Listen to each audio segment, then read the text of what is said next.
Nakalimutan ko yung mic. Pasensya na po kayo. Okay, kamusta mga kababayan? Si VP Sara Duterte, frontrunner sa 2028 presidential polls. Pero bakit galit na galit ang kampo ni Pangulong Bongbong Marcos? Is it just politics o may mas malalim na dahilan? Baka natatakot sila sa isang babaeng Duterte na muling maghahari sa Malacanang. Kami nga pala, no, ang #WalkWithLan. At ang misyon natin ay ilatag ang katotohanan. Walang paligoy-ligoy, walang bias, pero may konting ngiti ha. Ngayon, pag-uusapan natin, sandali po may ano lang, ano ko lang yung data. Yan. So pag-uusapan po natin ngayon ang political drama na mas mainit pa sa summer sa Pilipinas, ang laban ni VP Sara Duterte at Pangulong Bongbong Marcos. Bakit si Sara ang pinakapopular na kandidato para sa 2028 at bakit parang sinusubukang i-sideline siya ng Marcos camp?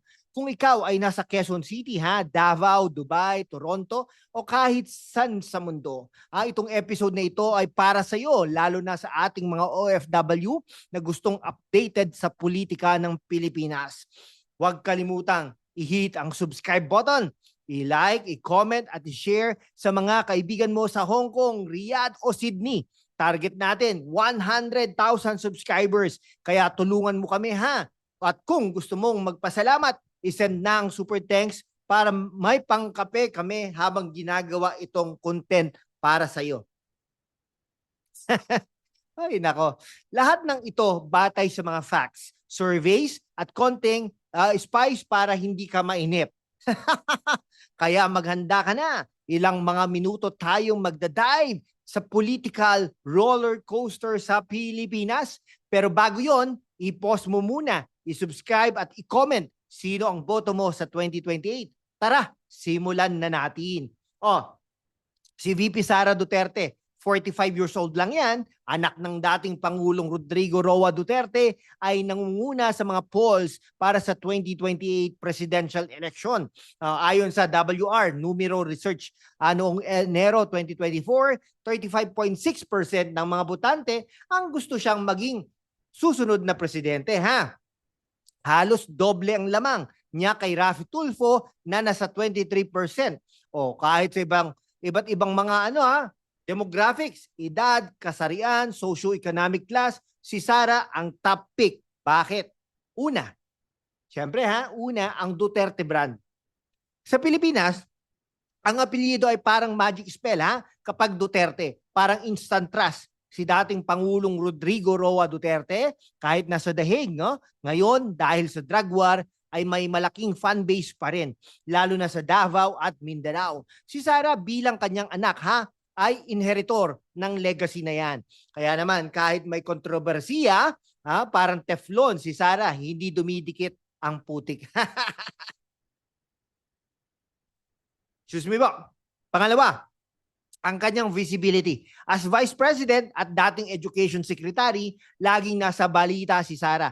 Kahit umalis na siya sa gabinete ni Marcos, noong June 2024, ang kanyang mga rally like yung sa Tondo kung saan pinakita niya ang video ng pag-aresto ng kanyang ama ay emosyonal at nakaka-connect sa masa. Ang sabi niya, they didn't just kidnap my dad, they stole him from us. Sabi niya, ouch! Parang teleserye. Pero teka, hindi ba parang pelikula ito? Si Sara ang bidang babae na lalaban sa kontrabida na Marcos Camp. Pero seryoso, ang popularity niya ay hindi lang dahil sa drama. She is strategic. Habang si Marcos Jr. ay busy sa foreign trips na parang bakasyon. Sa totoo lang, di ba? Si Sara ay nagpapakita ng grassroots, lalo na sa mga OFW communities sa Dubai, Saudi at Australia. Ay talaga naman, kaya naman mga kababayan sa abroad, boto nyo ba si Sara? I-comment nyo sa baba.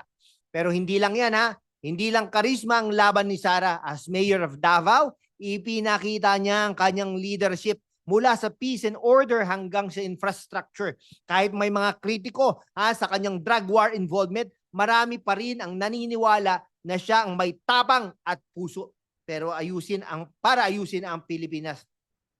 Pero tanong, can she translate that to national leadership? I will get back to that later. For now, i-like mo muna ito ha, para ma-reach natin ang 100,000 subscribers. Okay ha? Si Marcos at Sara, magkaibigan, no? O akala natin ha. Naglaban bilang unity team at nanalo ng landslide, no? Pero ngayon, parang away pamilya na mas masalimuot pa kaysa sa teleserye. Si Sara umalis sa gabinete ni Marcos at sinabing hindi naman sila totoong magkaibigan. Oh, we were never friends. So, sabi ni Sara, ouch, parang break up sa text ha. Ang Marcos Camp naman, galit na galit. Bakit? Una, si Sara ay inakusahan ng corruption at misuse of funds bilang education secretary. Pangalawa, ang kanyang mga pahayag, like yung sinabi niyang nananaginip siyang pupugutan si Marcos ng ulo, ay masyadong extra kahit para sa Pinas. Pero ang pinakamainit, ang impeachment case laban kay Sara na inaprubahan noong February 2025, ang tanong, political vendetta ba ito o may katotohanan? Sa isang banda, ang Marcos Camp ay may punto. Ang mga banta ni Sara like yung if I get killed, go kill BBM ay hindi lang bastos kundi kriminal. Ayon kay National Security Advisor Eduardo Año, no? Ay dagdag pa, ang mga aligasyon ng korupsyon tulad ng overpriced laptop sa DepEd ay seryosong issue na kailangang imbestigahan. Pero sa kabilang banda, si Sara ay may dahilan para magmalaki. Ang kanyang popularity ay hindi lang dahil sa apelyido. Siya pa rin ang may pinakamataas na approval rating sa mga top officials.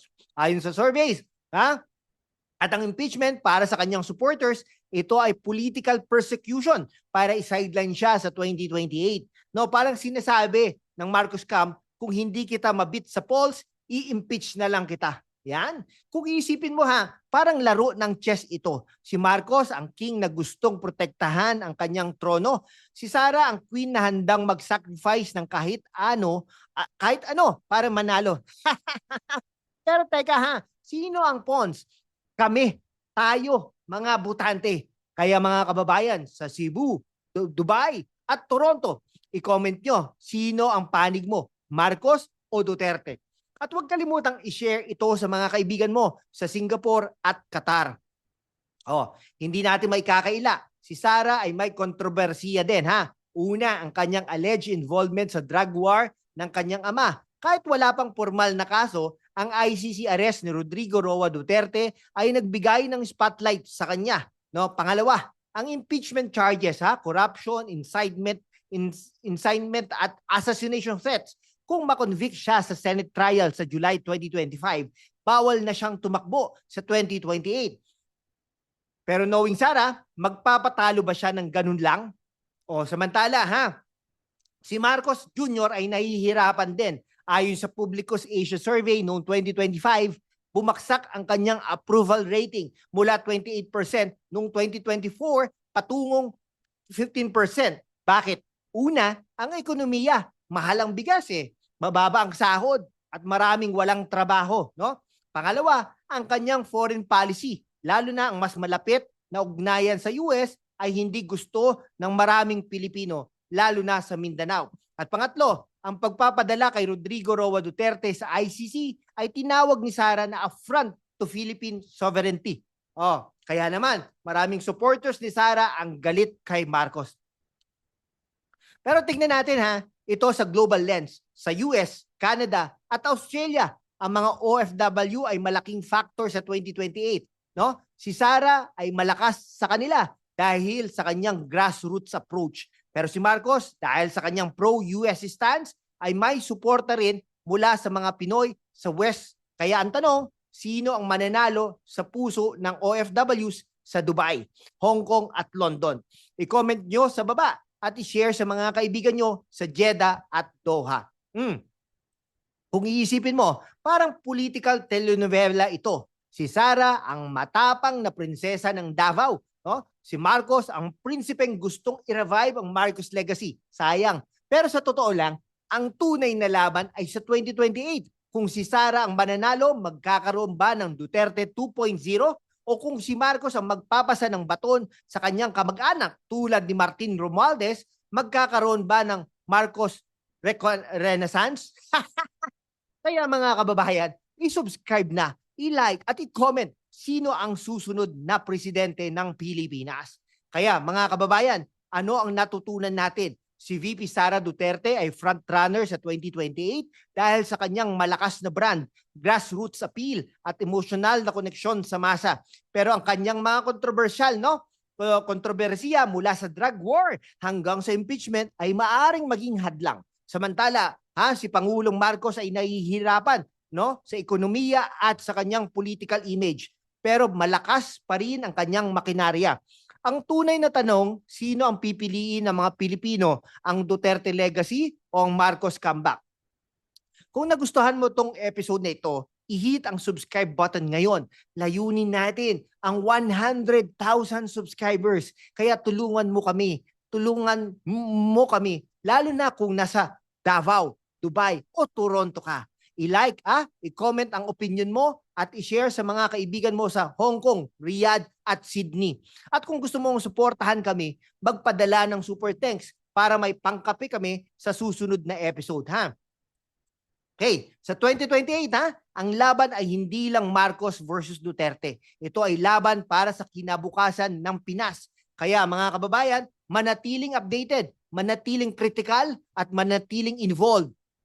Talagang dito sa #WalkWithLat. At babalik kami para sa mas maraming kwento, katotohanan at konting talawa. Konting tawa. Salamat at magkita-kita tayo sa susunod na episodes. Bye-bye! Paalam, Pilipinas!